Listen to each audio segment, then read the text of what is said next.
Soyez les bienvenus si vous nous rejoignez sur BFM TV à la une de l'actualité à 16h. La réforme des retraites adoptée au Sénat hier soir. La semaine à venir sera cruciale avec mercredi une commission mixte paritaire chargée de trouver un accord sur ce texte qui sera soumis au vote parlementaire le lendemain et avec le spectre d'un 49.3 peut-être brandi à l'Assemblée. On va en reparler dans ce journal.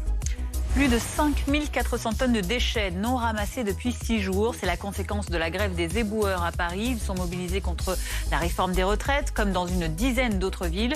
Alors, odeur, rats, y a-t-il un risque pour la santé et la sécurité des riverains? On en parle dans ce journal.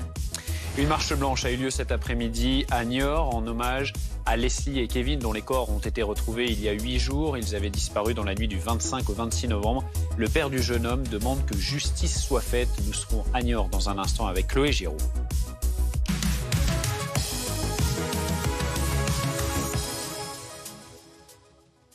Peu avant minuit hier, le Sénat a donc adopté le projet de loi relatif à la réforme des retraites par 195 voix contre 112 en faveur du projet de loi portant la réforme des retraites. Désormais, pour le gouvernement, c'est la chasse aux voix des députés. Clément Gauvin. Pour 195 contre 112, le Sénat a adopté. Après 10 jours de débat, les sénateurs adoptent la réforme des retraites. Une première victoire et un soulagement pour la majorité. Je me réjouis que le Sénat ait adopté le texte. Il y a eu beaucoup de débats à l'Assemblée nationale comme au Sénat. Il faut quand même rappeler que c'est plus en termes de volume horaire qu'en 2014 ou en 2010, les deux précédentes lois sur les retraites. Le texte doit maintenant passer par une commission mixte paritaire composée de 7 députés et 7 sénateurs. Objectif, trouver un compromis entre les deux chambres. Quand j'entends parler de passage en force, je pense qu'il faut que chacun mesure la portée de ses paroles. On ne va pas reprocher à des assemblées d'aller au bout des textes, de délibérer et de voter. C'est au contraire le signe d'une démocratie qui fonctionne encore un petit peu. Mais sans accord, le gouvernement pourrait recourir à l'article 49.3 pour faire passer le texte. Une procédure jugée brutale et non démocratique par l'opposition. Continuent leur processus contre l'avis des Français. Aujourd'hui, on peut s'interroger vraiment et se dire est-ce que les Français vont encore beaucoup s'intéresser à la démocratie quand on voit qu'ils ne sont pas écoutés à ce point-là? Mais pour les syndicats, pas question de stopper leur mobilisation malgré les avancées législatives de la réforme. Il faut effectivement taper très fort et taper très vite parce qu'on voit bien que les choses s'accélèrent et que celles et ceux qui veulent nous imposer cette loi, ils comptent sur notre résignation. Une nouvelle journée de manifestation est d'ores et déjà prévue mercredi, veille de la possible adoption définitive du texte par le Parlement. Prochaine étape, donc la commission mixte paritaire, ce sera mercredi et il pourrait y avoir adoption du texte jeudi à l'Assemblée nationale. Alors faudra-t-il en passer par un 49.3? Ce serait extrêmement dangereux selon le secrétaire général de la CFDT, Laurent Berger, qui était l'invité de BFM Politique à la mi-journée. Je pense qu'on ne peut pas, je vous le redis, avoir une telle mobilisation, une telle opinion qui est adverse, qui est contre cette réforme, une procédure parlementaire escamotée et avoir un vice démocratique par le vote de cette réforme, par un recours au 49.3. Enfin, je pense que ce serait extrêmement dangereux dans le ressentiment que ça pourrait créer. On ne peut pas aller avec une procédure qui ferait qu'il n'y aurait pas de vote in fine de l'Assemblée nationale. Dangereux, ça veut dire que, vous savez, on va peut-être commenter le nombre de manifestants, etc. Les cortèges, quand vous avez fréquenté comme moi beaucoup les cortèges, Nico, et de manifestants ces dernières semaines, vous avez vu beaucoup de joie, de fierté des métiers, de contestation de cette réforme, mais beaucoup de convivialité, de sociabilité, etc. Moi, je ne voudrais pas qu'il y ait moins de monde dans les cortèges et plus de colère dans les têtes. On continue à en parler avec Anne-Sora Dubois du service politique de BFM TV. Anne, semaine très importante pour ce texte sur la réforme des retraites. L'Élysée nous fait savoir avec insistance qu'il ne veut pas de 49.3. Est-ce qu'il faut malgré tout s'y préparer? Alors oui, il faut s'y préparer quoi qu'il arrive. Parce qu'il est toujours possible qu'à un moment ou à un autre, le gouvernement n'arrive pas à atteindre cette majorité dont il a besoin au sein de l'Assemblée. Je vous refais un très rapide calendrier. Mercredi, il y a la commission mixte paritaire qui se réunit. Si elle est conclusive, c'est-à-dire si elle arrive à un accord, jeudi, à partir de 9h, le texte qui sera issu de cette commission mixte paritaire sera présenté au Sénat et ensuite à 15h, il sera présenté à l'Assemblée nationale. C'est à ce moment-là qu'on va scruter évidemment le résultat du vote. Si jamais le gouvernement a un doute sur le fait qu'il n'arrive n'arriverait pas à atteindre cette majorité et qu'il ne veut pas se retrouver en défaut, c'est là qu'il pourrait effectivement dégainer le fameux 49.3. Alors pourquoi ne veut-il pas dégainer le 49.3 ? Et d'ailleurs, il y a un certain nombre de membres de la majorité qui ne cessent de le répéter et la musique se fait de plus en plus forte ces derniers jours. Stéphane Séjourné, le président du groupe du Parti Renaissance, jusqu'à François Bayrou à la mi-journée, qui dit qu'il y a de solides raisons, dit-il, que la Première ministre a de solides raisons de ne pas vouloir déclencher un 49.3. Première raison, évidemment, c'est le risque démocratique. On sait très bien que c'est une déchirure assez profonde entre un exécutif et les Français lorsqu'il y a ce coup de massue démocratique et le 49.3, même s'il reste constitutionnel. Et puis deuxième raison surtout, ça ouvrirait la possibilité à un effet en chaîne qui serait assez dangereux pour le gouvernement. Parce que 49.3, ça veut dire, et certaines oppositions l'ont déjà annoncé, une quasi-certitude qu'il y aura dépôt d'une motion de censure contre le gouvernement. S'il y a une motion de censure qui est déposée contre le gouvernement et si elle aboutit, ça peut aboutir à la chute du gouvernement, en effet. Et à ce moment-là, Emmanuel Macron a déjà prévenu que si on arrivait à ce moment-là de notre vie démocratique, il déclencherait, lui, une dissolution de l'Assemblée nationale. En ce qui concerne la motion de censure, vous pourriez vous dire, elle a aucune chance d'aboutir. Ça n'est pas certain parce que les dernières motions de censure qui ont été déposées, c'était surtout la question du vote du Rassemblement national qui était problématique. Les partis disant on ne veut pas voter avec le Rassemblement national, donc ça réduisait d'autant la possibilité d'aboutir à une majorité pour voter cette motion de censure. Mais là, on sait, nous, depuis plusieurs jours, qu'il y a une motion de censure transpartisane qui est en train d'être rédigée, notamment du côté des députés qui sont ni Renaissance, ni Rassemblement national, ni même NUPES, sont plutôt des députés Liberté et Territoire. Ça voudrait dire une forme de neutralité dans la personnalisation de cette motion de censure, un député un peu neutre qui déposerait cette motion, ce qui fait que les autres partis, Rassemblement national, NUPES et peut-être certains LR y compris, pourraient s'y adjoindre. Donc c'est un vrai risque, cette motion de censure aujourd'hui, et c'est pour ça que le 49.3 est un risque encore plus grand. Nous sommes en direct avec Gilles Platré. Bonjour, merci d'être avec nous. Maire Les Républicains de Chalon-sur-Saône. Le texte a donc été voté hier soir au Sénat. Olivier Faure lance aujourd'hui un appel clair et net aux élus Les Républicains à l'Assemblée nationale pour qu'ils s'opposent au nom du gaullisme à la réforme des retraites. Que dites-vous de votre côté ? Il faut voter définitivement cette réforme des retraites ? C'est assez malheureux que ce soit un député socialiste qui doive rappeler au gaullisme les députés républicains. Moi, je lance également, non pas un appel, mais un avertissement à l'ensemble des députés républicains pour qu'ils n'oublient pas qui les a élus. Ils n'ont pas été élus pour servir la soupe au gouvernement, ils n'ont pas été élus pour rendre service à M. Macron, ils ont été élus pour être une force d'opposition à l'Assemblée nationale. Et aujourd'hui, si on oublie ça, on oublie le fond même de leur élection. Et je peux vous garantir que du côté des militants, parce que je suis également président d'une fédération en Saône-et-Loire, de militants républicains, ça grogne énormément. La position du parti, de l'équipe dirigeante en tout cas, n'est pas comprise et la position d'un certain nombre de parlementaires non plus. Donc je pense qu'il faut que la raison revienne. On ne peut pas aujourd'hui rendre ce service à M. Macron sur une réforme qui est inégalitaire, sur une réforme qui est antisociale. Il faut réformer les retraites, mais pas comme ça. Et je crois très sincèrement que la gloire des Républicains et des députés républicains, ce serait demain et ce sera demain de s'y opposer fermement. Alors justement, des députés, notamment républicains, réfléchissent à déposer une motion de censure transpartisane, afin de faire tomber le gouvernement. Qu'en pensez-vous ? Mais c'est une nécessité. Moi, je me suis désolé que lors des précédentes motions de censure, les députés républicains les aient rejetées et n'aient pas voulu y participer. N'oublions jamais dans quel cadre, en juin 2022, l'Assemblée nationale a été élue. Elle est composée aux 2/3 de députés opposés à M. Macron et à son gouvernement. Comment voulez-vous que dans une démocratie qui se respecte, lorsqu'on a 2/3 contre soi du Parlement, on puisse rester en fonction? Donc il est évident que cette motion de censure, si elle doit être déposée, doit être votée par les Républicains comme par les autres forces d'opposition. C'est juste la réalité du pays qu'il faut prendre en compte. Si le gouvernement devait en passer par un 49.3, quelle serait votre réaction ? Je pense d'ailleurs qu'il va y aboutir. Moi, je ne suis pas devin, mais je sais très bien qu'au sein même de la majorité, il y a un grand nombre de députés qui rechignent parce qu'ils ont un tout petit peu les pieds sur le terrain. Vous savez, regardez les différents mouvements sociaux qui sont répandus dans les rues, sur les places de notre pays depuis quelques semaines. Ce ne sont pas des mouvements de gauche ou des mouvements pro-CGT. Ce sont des mouvements de femmes et d'hommes qui craignent pour leur avenir. Ils n'ont pas d'étiquette politique, ils ont simplement une crainte face à une réforme qui va encore accroître leurs difficultés. Il leur promet simplement non pas d'avoir une retraite décente, mais d'être au chômage après 50 ans avec une chance sur deux d'y rester. Donc ça veut dire concrètement que si on tient compte de tout cela, il faut que le pays s'exprime, que ses représentants soient vraiment ses représentants et demande à ce gouvernement de rentrer dans ces pénates. C'est vraiment la réalité politique du pays qui doit coller avec la réalité parlementaire.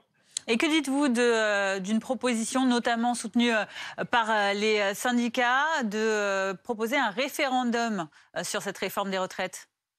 Écoutez, moi, je suis toujours favorable à ce qu'on donne la parole au peuple, mais franchement, est-ce que vous avez besoin aujourd'hui d'un référendum? Est-ce que nous avons besoin d'un référendum pour savoir que 70% des Français sont opposés à cela? Que même chez les militants et sympathisants de droite, plus de la moitié sont opposés à cette réforme.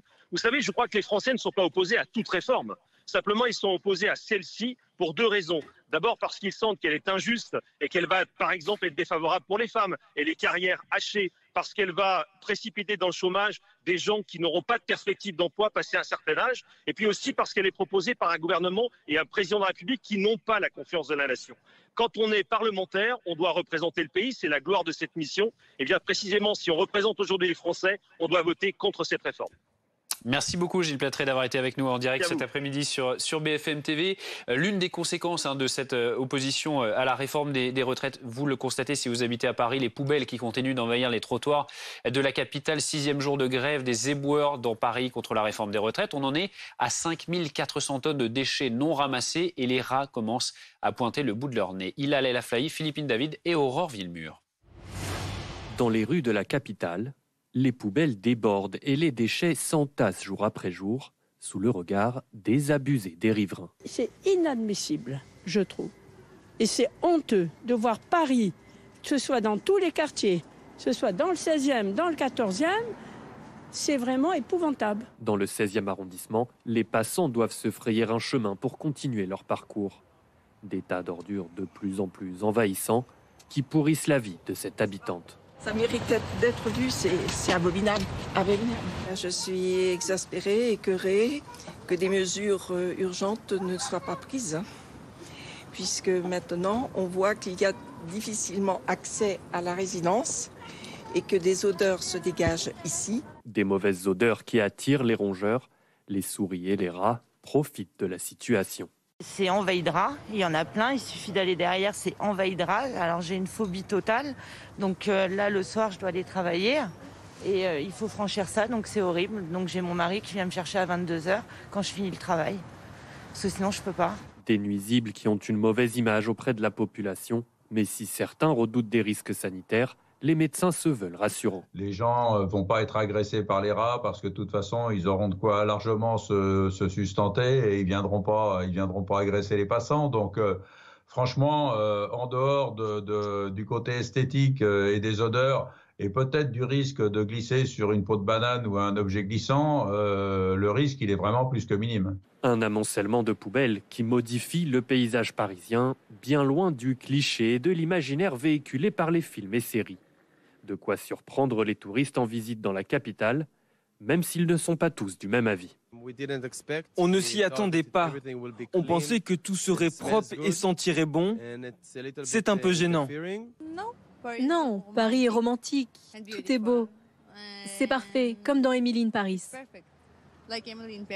Au départ, on pensait que ça ne concernait que la rue de notre hôtel et qu'ils avaient oublié de ramasser les poubelles. Puis on a vu que c'était partout pareil. Mais ça ne nous dérange pas, on est ici juste pour le week-end, alors bon, on préfère en rire.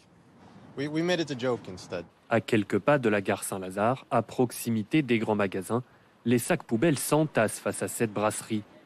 Et la vue de l'intérieur est encore pire. La grève des éboueurs s'installe dans la durée et cela inquiète le personnel. Au début, ça allait, mais là, au bout d'une semaine, on commence à reculer, on commence à ne plus vendre ces tables du fait que la vue n'est pas très agréable. Et puis, effectivement, on est d'accord avec ce mouvement, mais jusqu'à ce qu'il y ait un blocage total de ce qui touche les ordures ménagères, il faudrait quand même qu'il y ait un service minimum assuré, comme le fait la SNCF dans les transports, quoi.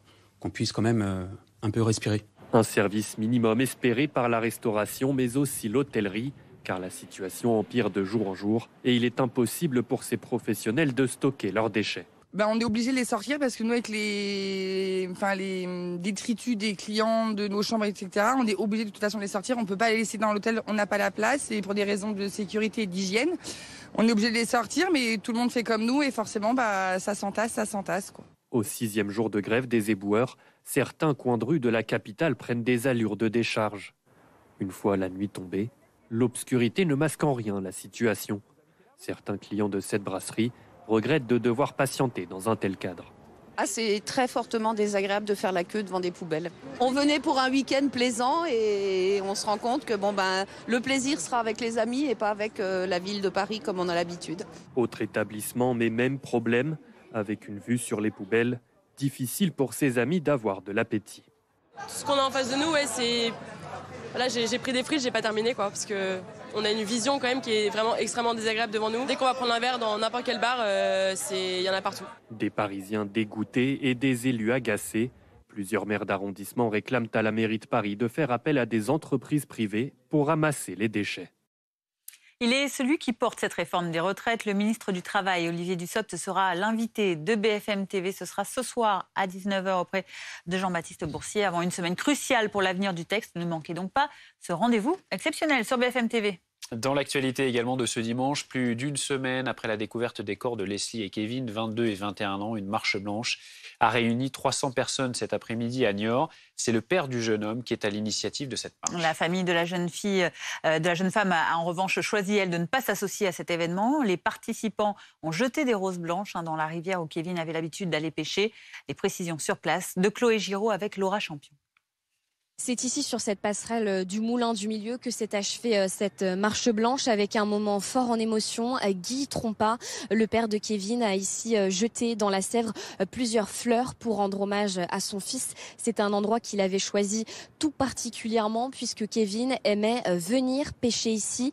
Le père de Kevin qui s'est exprimé juste avant le début de cette marche devant la presse avec énormément d'émotion. Je vous propose de l'écouter, c'était au micro de Laura Champion. Je veux que justice soit faite. Je veux que justice soit faite,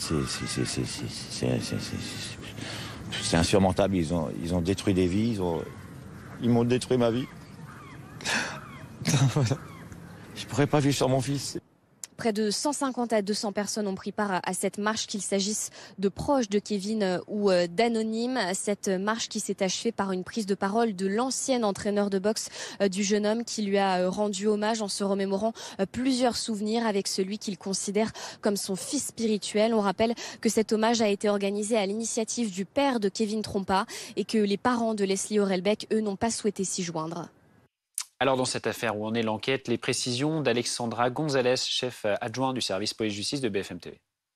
Il y a 3 hommes qui sont mis en examen et incarcérés pour l'instant dans ce dossier. 2 sont mis en examen pour assassinat. Il y a donc des soupçons forts de la part du parquet et des enquêteurs qu'il y ait eu préméditation pour tuer Leslie et Kevin, qui ont été retrouvés morts donc il y a quelques jours.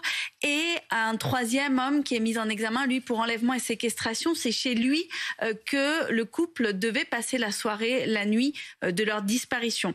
Plusieurs pistes sont à l'étude. Il y a d'abord la piste d'un différend amoureux. Selon les proches de Leslie, Tom avait des sentiments pour Leslie, des sentiments qui n'étaient pas partagés par la jeune femme, qui était donc en couple avec Kevin. Et donc les enquêteurs, évidemment, essayent d'aller jusqu'au bout de cette piste, voir s'il pourrait y avoir quelque chose de ce côté-là. Il y a aussi le fait que Kevin pouvait être mêlé à des trafics de stupéfiants, ce qui était le cas de certains des 3 suspects. Et le soir de sa disparition, sa belle-mère lui avait remis de l'argent en liquide pour, selon lui, de l'achat d'une voiture d'occasion. Aucune trace n'a été retrouvée de ce côté-là. Néanmoins, sa belle-mère lui a remis plus de 10 000 € en liquide ce soir-là. Et donc, les enquêteurs, là aussi, essaient de remonter le fil de cet argent qui n'a pas été retrouvé pour l'instant, savoir à quoi pouvait bien servir cet argent. Est-ce qu'un mobile crapuleux pourrait expliquer également la mort de Leslie et Kevin ? 16h17, restez avec nous. Dans un instant, nous reviendrons sur ces incendies précoces pour la saison en raison notamment des forts vents et de la sécheresse de ces derniers jours. On fera le point dans quelques minutes. À tout de suite. Dimanche. Recherche, diagnostic, traitement, financement. La médecine est en mouvement. Les nouveautés en matière de santé dans Prenez soin de vous. Dimanche sur BFM TV. C'est votre programme avec B&B Hôtel et ça, le bonheur de Max, qui sait qu'il sera toujours bien dans son B&B Hôtel favori.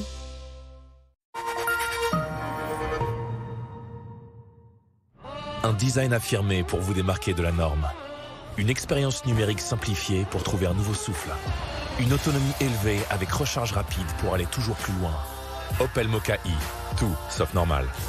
Ça, c'est Opel. Pendant les portes ouvertes Opel, Mokka i 100% électrique est à partir de 189 € par mois. Je peux pas faire mieux. Hein. Tu veux pas qu'on change la cuisine aussi? Mais pourquoi pas? Délice des mers sur son lit de coriandre. Ou inversement.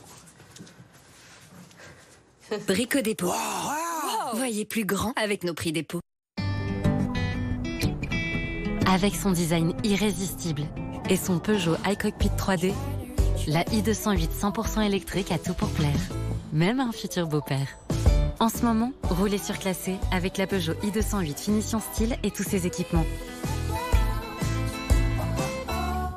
Il y en a un qui gagne, on partage? Il est fou, lui. Non. Oh, mon pote. Et ça fait combien si on divise par 3? On va diviser par 1. C'est plus simple. Quoi? Illico, c'est plus d'1 million de gagnants par jour et un seul ticket suffit. Sauf pour les moins de 18 ans. Là, c'est interdit. Bah oui, c'est comme ça.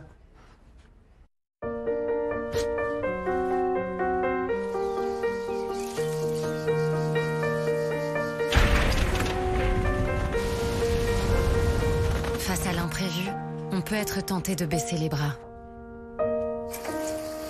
Mais on peut aussi agir. En faisant appel à ceux dont le métier est d'assurer l'avenir.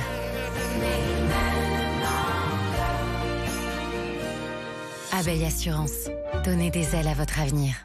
Vous vous êtes déjà demandé à quoi vous ressembleriez avec 10, 15, voire 20 kilos en moins. Comme j'aime, vous offre cette expérience inédite et incroyable. Scannez le QR code juste là et dans moins de 2 minutes, vous allez vous voir avec vos kilos en moins. Je vous montre, c'est ultra simple. Vous rentrez vos informations, vous choisissez le poids que vous voulez perdre et voilà, vous découvrez votre nouvelle silhouette. Allez, scannez vite ce QR code et découvrez votre future silhouette ou rendez-vous sur comegem.fr. Comegem.fr. C'est important.fr. Le voyage est une page blanche.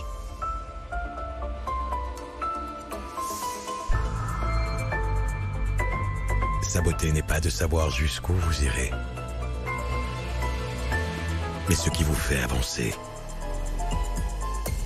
Nouvelle DS7, le raffinement pour seul guide. Réservez votre essai de nouvelle DS7 e-Tense 4x4 360 chevaux. On y va pour la visite? Ça va? Au cœur du quartier pour mieux vous conseiller. Century 21.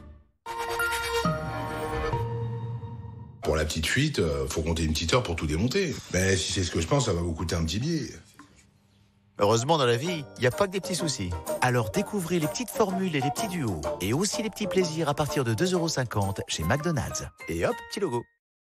La voiture est prête. On prend la mienne. Ah, un décapotable. Alors, je suis électrisé. En 2023, Fiat étend le bonus écologique de 7 000 € à tous. Enfin des lunettes pour lire un article sur l'avenir de la planète. Monture juste, plus respectueuse de l'environnement, fabriquée en France, en métal recyclé et bioacétate. Écoutez voir, optique et audition, Mutualis. Attention, il en faut peu pour qu'un impact se fissure. Il suffit juste d'une route en mauvais état? Pourquoi attendre? Chez Carglass, on peut sauver facilement votre pare-brise. Tapez votre numéro d'immatriculation, choisissez votre Carglass, le jour et l'heure. On injecte notre résine spéciale, on traite l'impact et on polit le verre. Et grâce à votre assurance, le plus souvent, ça ne vous coûte rien. Un impact, allez directement sur carglass.fr et prenez rendez-vous en moins de 3 minutes. Et n'oubliez pas, .fr. Carglass répare, Carglass remplace. Eh Maël, tu manges quoi aujourd'hui? C'est peut-être pas la meilleure vidéo, mais pour Hélène, c'est sans doute sa plus belle semaine de vacances. Cuisine gourmande, pieds sous la table. Bellambra Club, au plus vrai des vacances. Réservez vite sur bellambra.fr.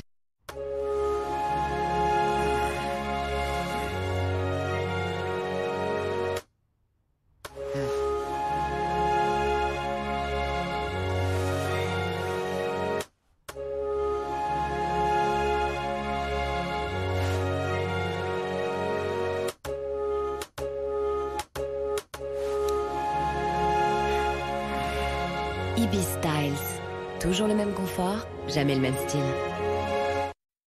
Envie de faire pousser votre barbe? Découvrez le Sérum Barbe, une innovation Luxéol.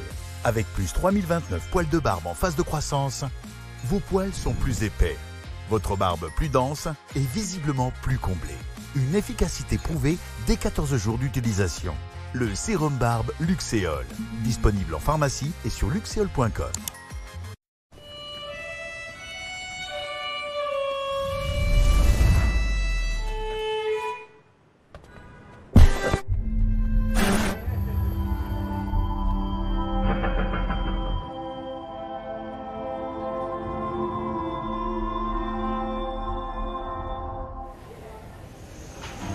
Nouvelle Citroën IC4X électrique. À partir de 359 € par mois sans apport, avec 4 ans de garantie et assistance offerte. Portes ouvertes ce week-end. –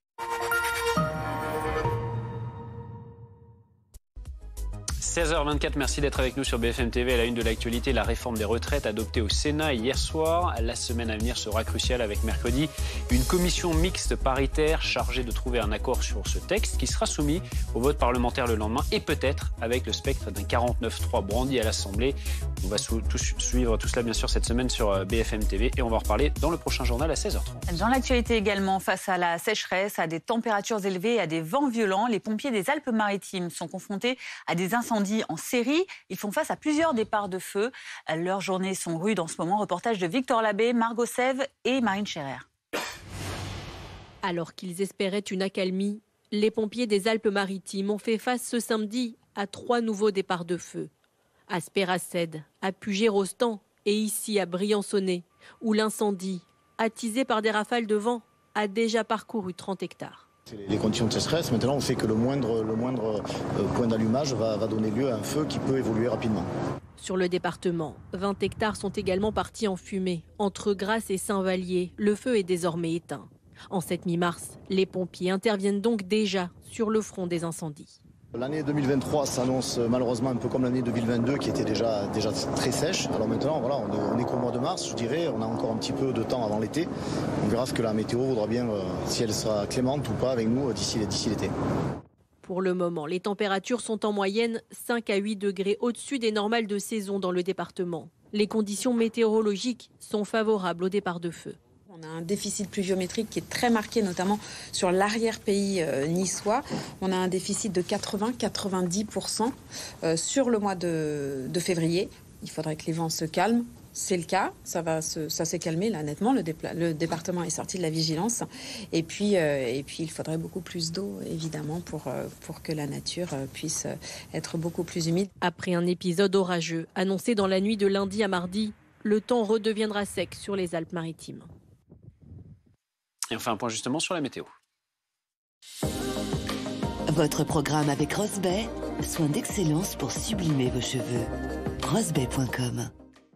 La météo avec Groupe Verlaine. Installation photovoltaïque pour réduire vos factures d'électricité. Groupe Verlaine, connectons nos énergies.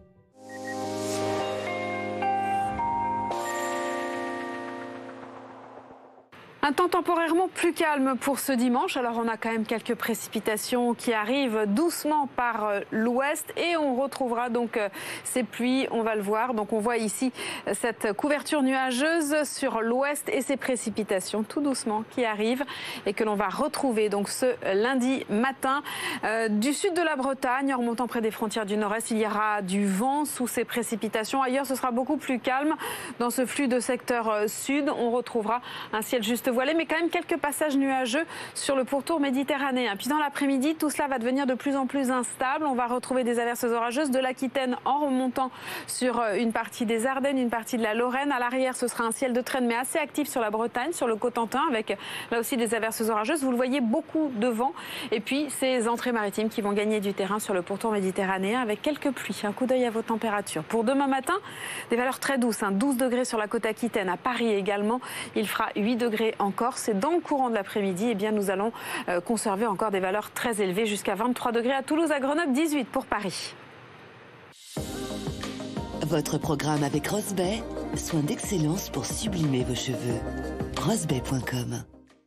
Vous avez regardé la météo avec Groupe Verlaine. Isolation thermique par l'extérieur avec aide de l'État. Groupe Verlaine, connectons nos énergies.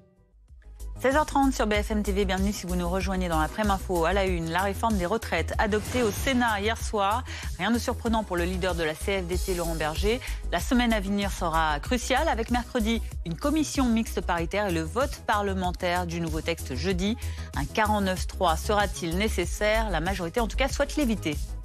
Après le choc, l'hommage à Leslie et Kevin, deux jeunes de 22 et 21 ans disparus au mois de novembre et dont les corps ont été retrouvés il y a 8 jours. Une marche blanche a eu lieu cet après-midi à Niort. Le père du jeune homme veut que justice soit faite. En Ukraine, la contre-offensive suffira-t-elle face à l'assaut russe sur Bakhmout? Le conflit qui s'y déroule est le plus long depuis le début de la guerre dans le pays. Va-t-il basculer prochainement? Diplomatiquement, Kiev envisage-t-elle une prise de la ville? On en parle dans ce journal avec notre consultant en défense, le général Jérôme Pellistrandi. Une étape importante a été franchie, ce sont les mots d'Elisabeth Borne après l'adoption la nuit dernière du projet de loi sur la réforme des retraites, un jour en avance au Sénat, en majorité de droite, et cela n'a rien de surprenant, c'est ce qu'estime le secrétaire général de la CFDT, Laurent Berger. Il était l'invité de BFM Politique à la mi-journée et il anticipe également une semaine décisive. C'est pas une surprise, le vote du Sénat. D'ailleurs, M. Retailleau l'a bien résumé. C'est notre réforme, celle qu'on présente depuis des années à chaque projet de loi de financement de la sécurité sociale au Sénat. Donc personne ne s'attendait à un vote négatif du Sénat. Donc jusqu'à cet épisode-là, il n'y a rien de surprenant. Maintenant, c'est la semaine qui vient qui va être déterminante. Une commission mixte paritaire, dont je pense qu'il n'y a pas grand-chose, grande surprise à en attendre. Et puis ensuite, le vote des parlementaires, à la fois du Sénat, bien sûr, mais aussi de l'Assemblée nationale, qui, je le rappelle, pour l'instant, ne s'est pas exprimé sur ce texte. Le texte a donc été voté au Sénat à l'issue d'une 7e journée de contestation nationale. Hier, dans quelques 250 lieux de rassemblement, près de 370 000 personnes ont manifesté selon le décompte des autorités et plus d'1 million selon les syndicats, bien moins que les fois précédentes, y compris le précédent samedi de contestation le 11 février. Et malgré tout, dans les cortèges hier, la détermination était bel et bien au rendez-vous. Alors si le vote ne peut être empêché, tout sera mis en œuvre pour en bloquer l'application. Pierre-Henri Holderbaum et nos reporters dans les cortèges. 64 ans, ce serait non, parce que les retraites, elles sont acquises.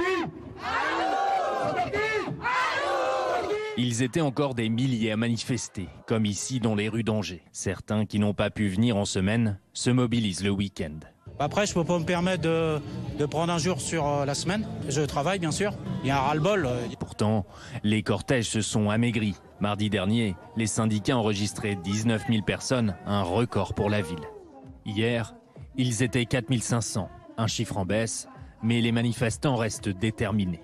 Vous vous souvenez, en 2003, il y a eu la lutte contre le CPE. C'est pas parce qu'une loi est votée par un Sénat et une assemblée de droite que ça va nous arrêter, quoi. Ouais. On note toujours le CPE, mais il y a d'autres possibilités de lutte et il faut continuer à lutter. Même constat dans les cortèges parisiens. Les mobilisés étaient moins présents. Selon la CGT, ils étaient 300 000 contre 700 000 mardi dernier. Entre baisse des participants et silence du gouvernement face à la rue, certains semblent perdre espoir. J'étais beaucoup plus enthousiaste pour les premières manifestations. Maintenant, je vois qu'ils ne plient pas, que ça fait une semaine qu'on est dehors et ils nous écoutent pas, quoi. Ils en ont rien à faire. Donc voilà, ça déprime un peu. Et même si le Sénat vient d'adopter le texte de la réforme, il compte bien continuer à manifester. Je serai là jusqu'à 64 ans minimum, si j'ai bien compris. Je serai là jusqu'à 64 ans minimum. Partout dans l'Hexagone, le nombre de manifestants était en net recul. Et l'illustration de cette mobilisation sans faille, des grèves se poursuivent, notamment dans les transports ferroviaires, aériens ou encore l'énergie. On retrouve Antoine Forestier à la raffinerie de Donge en Loire-Atlantique. La CGT Total Énergie y annonce un durcissement du mouvement. Chaque jour depuis mardi, 3 assemblées générales sont organisées à 5h, 13h et 21h. Aujourd'hui encore, selon les organisations syndicales, il y avait 90% de grévistes parmi les employés de la raffinerie. Une partie d'entre eux sont malgré tout à leur poste, à l'intérieur, puisque c'est un site sensible, un site Céveso qui nécessite une surveillance particulière, y compris de la part du personnel gréviste. Malgré tout, depuis mardi, plus aucune goutte de carburant ne sort de la raffinerie. Je vous propose d'écouter Fabien Privé-Saint-Lanne, c'est le délégué syndical CGT de la raffinerie de Donge. Il est interrogé au micro de Nicolas de Roussy. Le report de l'âge légal de 62 à 64 ans est purement inacceptable. C'est les plus belles années de nos retraites que nous sommes en train de nous voler aujourd'hui. Je rappellerai qu'on est passé déjà de 60 à 62 ans, de 62 à 64. Il y a des objectifs européens jusqu'à 67, 68 ans.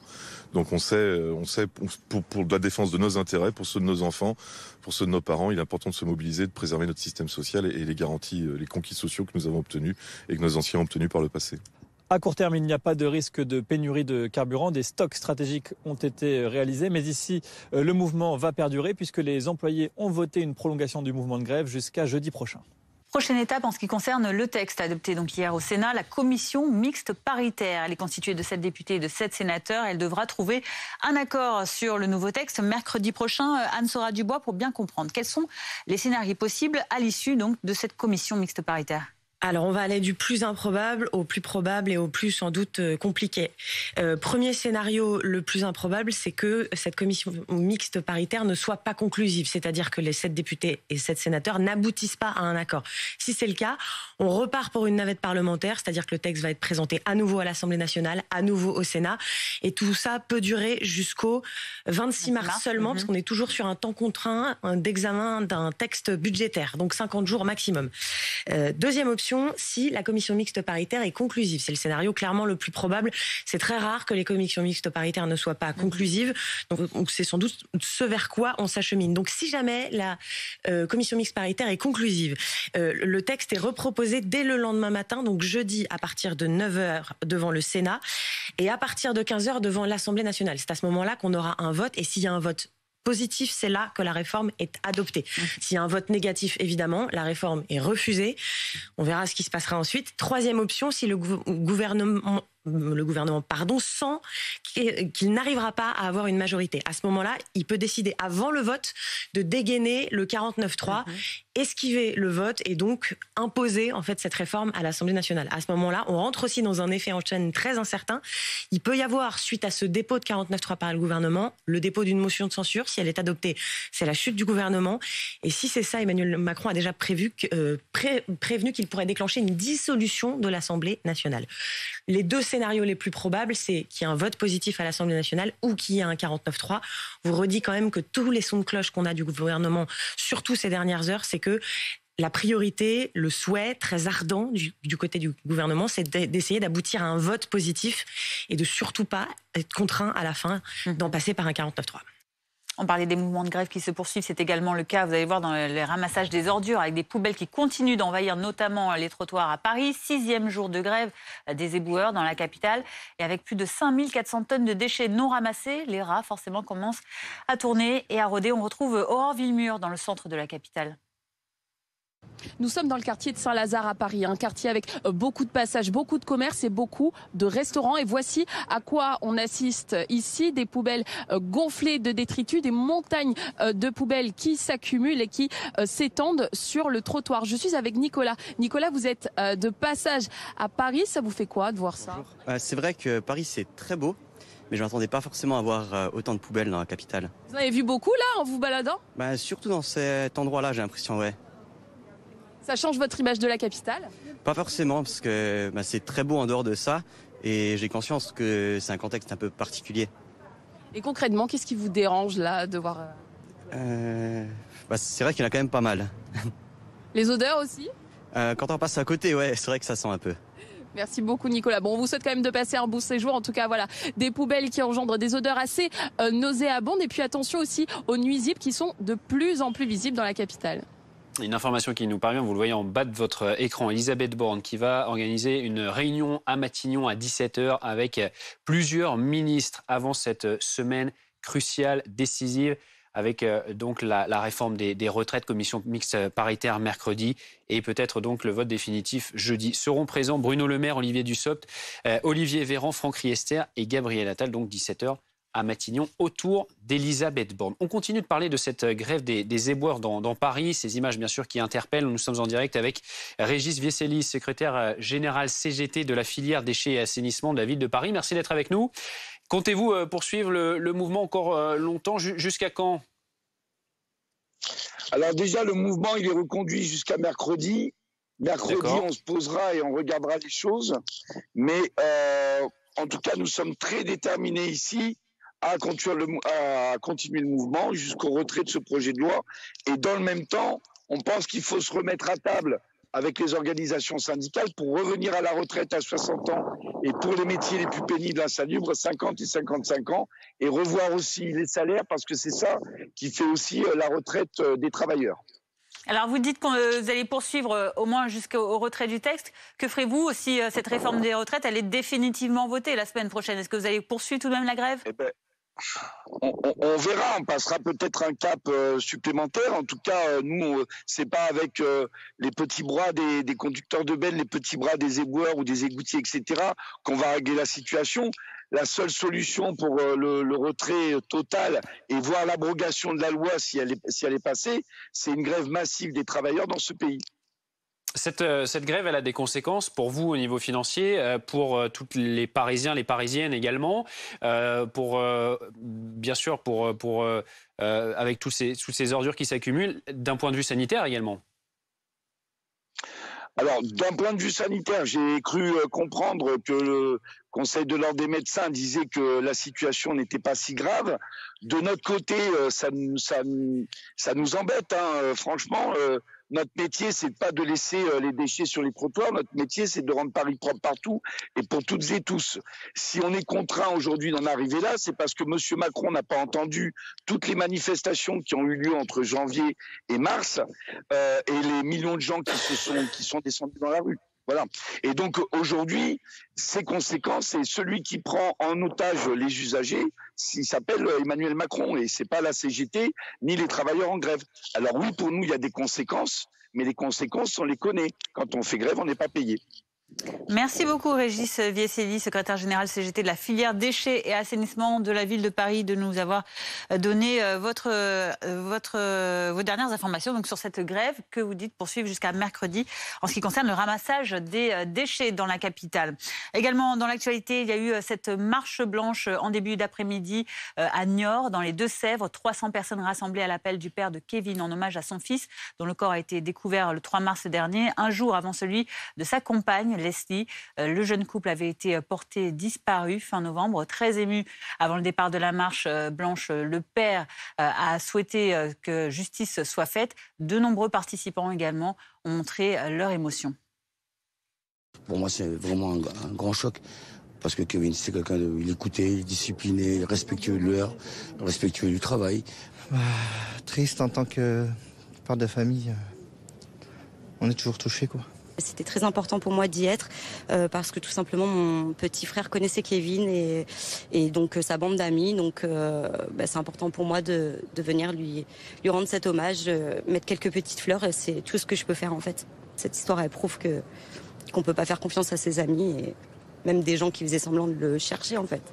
L'actualité à l'étranger avec la guerre en Ukraine, l'armée ukrainienne prépare une contre-offensive à Bakhmout dans l'est du pays où les forces russes, elles, gagnent du terrain. Il y a de lourdes pertes de chaque côté. Regardez cette séquence, c'est une vidéo d'évacuation de blessés ukrainiens de Bakhmout postée ce matin par un bataillon de la défense territoriale ukrainienne. Le général Pellistrandi est avec nous. Bonjour, merci d'être avec nous, consultant défense BFM TV.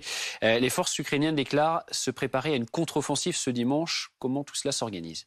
Alors en fait, la bataille de Bakhmout, elle a commencé il y a déjà 7 mois. Ouais. Donc c'est quelque chose qui catalyse en fait les deux pays. C'est-à-dire que pour les Ukrainiens, il ne faut pas céder Bakhmout et pour les Russes, saisir Bakhmout, c'est la victoire qu'ils attendent depuis plusieurs semaines puisqu'ils ont été en fait battus depuis extrêmement longtemps. Donc on voit bien que tout se concentre autour de cette ville avec le fait que les Russes n'arrivent pas à prendre la totalité. Ils sont en quelque sorte, ils ont pris il y a une rivière qui traverse la ville en deux du nord au sud.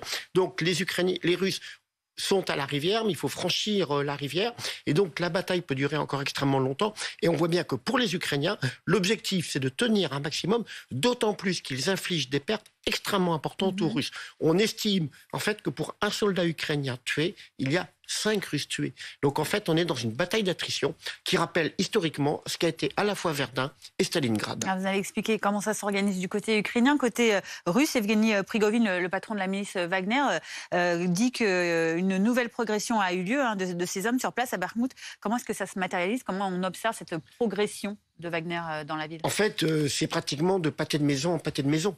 Donc en fait, la progression, vous avancez de 100 mètres, vous allez conquérir un immeuble complètement éventré, parce qu'il faut bien se rendre compte que la ville est détruite à 90% et n'a plus aucune valeur économique ou voire stratégique. Elle est devenue symbolique. Donc effectivement, les Russes progressent un petit peu, mais au prix de pertes extrêmement importantes. Et on voit bien qu'il y a un discours de part et d'autre pour dire « nous tenons », et les autres, les Russes, disent « nous allons prendre Bakhmout ». Il y a aussi des attaques des forces russes dans d'autres régions, la ville de Kherson notamment, qui avait été libérée par les Ukrainiens en novembre après plusieurs mois d'occupation.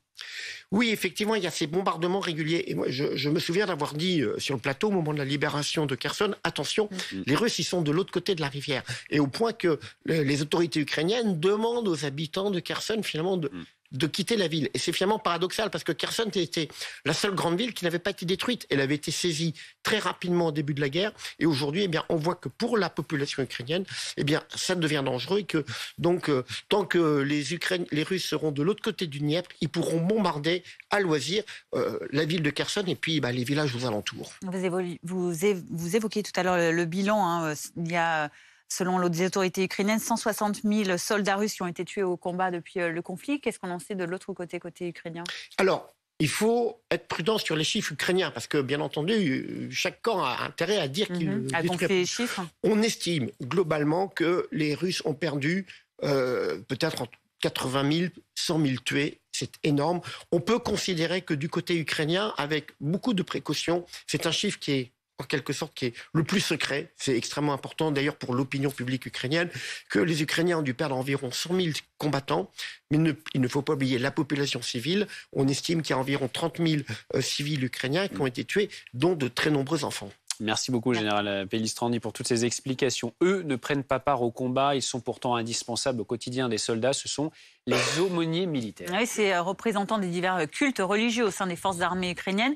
Ils ont depuis peu leur propre formation militaire avec pour objectif d'être préparés à la vie dans les zones de combat. Nos envoyés spéciaux Benoît Ballet et Alizé Boissin ont pu assister au premier entraînement de ce genre. Ce matin-là, une trentaine de treillis se présentent à l'entraînement. Votre attention, rendons hommage aux morts pour l'Ukraine avec une minute de silence. Le recueillement terminé, contre toute attente, ces hommes se mettent à chanter.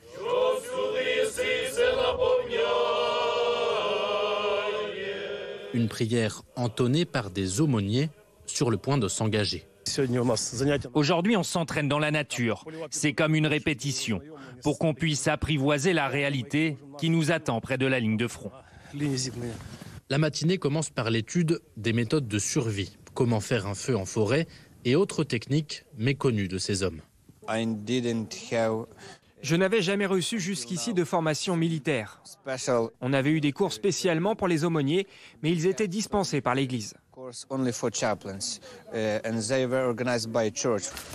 Exercice suivant, construire un abri dans un milieu hostile et le camoufler.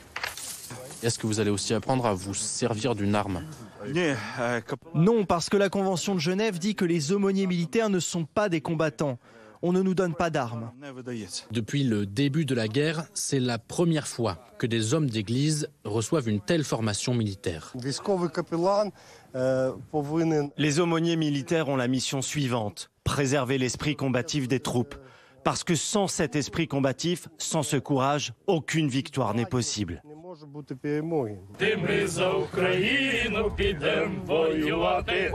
Une foi en la victoire, d'autant plus nécessaire que l'armée ukrainienne souffre depuis plusieurs semaines face à la pression russe à l'est du pays. À la fin de cette journée, ces aumôniers militaires auront terminé leur deuxième semaine de formation. Il leur restera 4 semaines d'entraînement avant d'être considérés comme aptes à rejoindre leurs unités de combat. Tout de suite, votre chronique santé, prenez soin de vous. Votre rendez-vous avec Compex. Sculptez ou affinez votre taille et bénéficiez de massages du bas du dos. C'est votre programme avec B&B Hotel et ça, le bonheur de Max, qui sait qu'il sera toujours bien dans son B&B Hotel favori.